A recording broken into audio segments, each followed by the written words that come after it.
Hello friend, এসে গেছি ইতিহাস বিদ্যার্থী টিউটোরিয়াল চ্যানেলে। আজ আমি দশম শ্রেণীর প্রথম অধ্যায়ের একটা বিষয়, সেটা হচ্ছে স্থানীয় ইতিহাসের স্বরূপ আলোচনা করো, সেটা নিয়ে বলবো। তোমরা খাতায় নোটটা দেখতে পাচ্ছ, চাইলে তোমরা স্ক্রিনশট মেরে নিতে পারো। তাহলে কোশ্চেনটা কি? স্থানীয় ইতিহাসের স্বরূপ আলোচনা করো। উত্তর: কোনো একটি নির্দিষ্ট অঞ্চলের জনসমাজের নিজস্ব ইতিহাসকেই সাধারণভাবে স্থানীয় ইতিহাস বলা হয়। অর্থাৎ স্থানীয় ইতিহাস বলতে কোনো একটা অঞ্চল, সেই অঞ্চলের লোকজনকে নিয়ে তাদের সমাজ সংস্কৃতি যাবতীয় বিষয় নিয়েই এই স্থানীয় ইতিহাস। এই ইতিহাস চর্চার বৈশিষ্ট্য হলো বাস্তব উপাদানের ভিত্তিতে স্থানীয় ইতিহাসের চর্চা ও রচনা। তাই শিক্ষার্থীর কাছে এই ইতিহাস অনেকটা আপন হয়ে ওঠে। চর্চার বিষয়: সমাজবিজ্ঞানীরা স্থান বা ভূখণ্ড ইতিহাস চর্চার জন্য বেছে নিয়েছেন। স্থানীয় ঐতিহাসিক নিদর্শন এবং কথ্য ইতিহাস এই ধরনের ইতিহাস চর্চার অন্যতম প্রধান উপাদান। মূলধারার ঐতিহাসিকরা অনেক সময় তুলনামূলকভাবে বড় ভৌগোলিক পরিসরের বিস্তৃত ইতিহাস নিয়ে অনুসন্ধান করেন। ফলে স্থানীয় ইতিহাসের অনেক সূক্ষ্ম দিক তাদের আলোচনার বাইরে থেকে যায়। এই ফাঁকটি পূরণ করতে পারেন স্থানীয় ঐতিহাসিকরা। ইতিহাস লিখন পদ্ধতিতে স্থান সাম্প্রতিককালে বিশেষ গুরুত্ব পেয়েছে। স্থানের সঙ্গে স্থানীয় ইতিহাস, অতি ক্ষুদ্র ইতিহাস ও পারিবারিক ইতিহাসের সম্পর্ক রয়েছে। স্থানীয় ইতিহাসের সঙ্গে সংযোগ রয়েছে ইতিহাসের নানা ঐতিহ্য, অর্থনীতি ও সমাজ বিজ্ঞানের। বিশ্বে আঞ্চলিকতা ও বিশ্বায়নের সঙ্গে স্থানীয় ইতিহাসেও সংযোগ রয়েছে। প্রসঙ্গত উল্লেখ্য, অঞ্চল ও স্থানের মধ্যে যথেষ্ট তফাৎ রয়েছে। অঞ্চলের মধ্যে স্থান থাকবেই, কিছু স্থানের মধ্যে আবার অঞ্চল থাকে না। স্থানীয় বিষয় বস্তুকে কেন্দ্র করে রচিত হয় এই ইতিহাস। এ ফ্লাড অফ হিস্ট্রি নামে এক সম্মেলন সেন্ট পলস ওয়েস্টার্ন লাইভে প্রথম অনুষ্ঠিত হয়। এখানে স্থানীয় বাসিন্দা, শিক্ষক, ছাত্র, ঐতিহাসিকরা প্রচুর ইতিহাস চর্চার তথ্য সংগ্রহ করেছিলেন। স্থানীয় ইতিহাস চর্চা থেকে একটা প্রতিবেশী সুলভ ভাবাবেগ তৈরি করা সম্ভব। মানুষের সামাজিক কাজকর্ম, সেবা, কল্যাণ, সমাজ সংস্কার ইত্যাদি এক্ষেত্রে গুরুত্বপূর্ণ বিষয়। আমেরিকার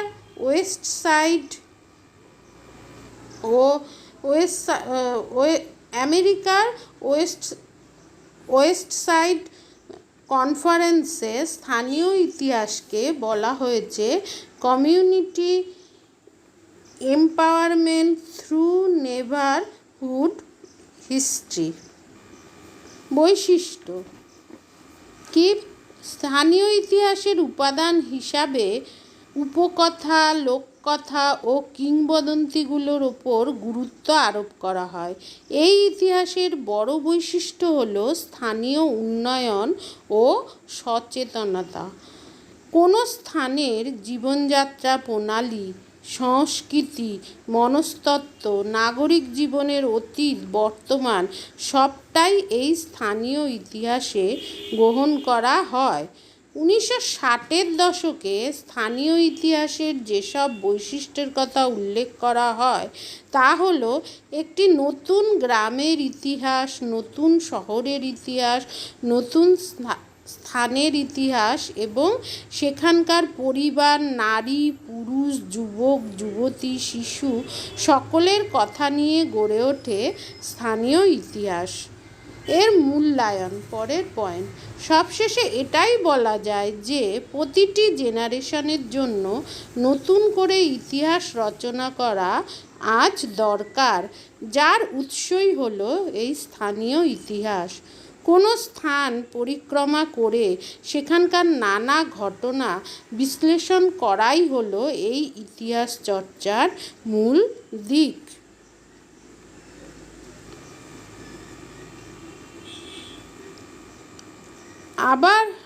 আবার জাতীয় স্তরের ইতিহাস রচনার সময় অনেক ক্ষেত্রে এই ইতিহাসের বিভিন্ন উপাদানকে ব্যবহার করা হয়।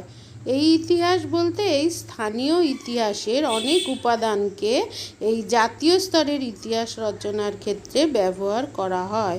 তাছাড়া ইহা স্থানীয় ঐতিহ্য ও সংস্কৃতির অতীত থেকে বর্তমানকে তুলে ধরতে পারে। অর্থাৎ আমরা স্থানীয় ইতিহাসের সাহায্যে যে অতীতে যে ঐতিহ্য সংস্কৃতি ছিল এবং সেটা কিভাবে বর্তমানকে তুলে ধরতে পারে সেই সম্বন্ধে এরা অতীত থেকে বর্তমানকে সেই সম্বন্ধে এরা তুলে ধরতে পারে, মানে অতীতে কীরকম ছিল বর্তমানে কীরকম আছে, তাই জন্য স্থানীয় ইতিহাসের দরকার পড়ে। এই ইতিহাস অঞ্চলের রাজনৈতিক উত্থান পতনের কাহিনী জানতে এবং কোনো স্থানের জনগোষ্ঠীর ইতিহাস সম্পর্কে জানতে সাহায্য করে স্থানীয় ইতিহাস। অর্থাৎ পূর্বে সেই জনগোষ্ঠী কেমন ছিল, বর্তমানে কেমন আছে, পূর্বে সেই স্থান কেমন ছিল এবং বর্তমানে সেই স্থান কেমন হয়েছে, এই সব জানতে অবশ্যই স্থানীয় ইতিহাস চর্চা করা দরকার। যাই হোক, আজ আসি, দেখা হচ্ছে পরবর্তী ভিডিওতে। টেক কেয়ার, বাই, ভালো থেকো, সাবধানে থেকো এবং অবশ্যই সাবস্ক্রাইব করো এবং ভালো লাগলে লাইক, শেয়ার, কমেন্ট করো এবং বেলটা অন করে দিও, যাতে আমাদের ভিডিও আপলোড হলেই সবার প্রথম তোমাদের কাছে গিয়ে পৌঁছায়। তাহলে দেখা হচ্ছে পরবর্তী ভিডিওতে। Take care, by.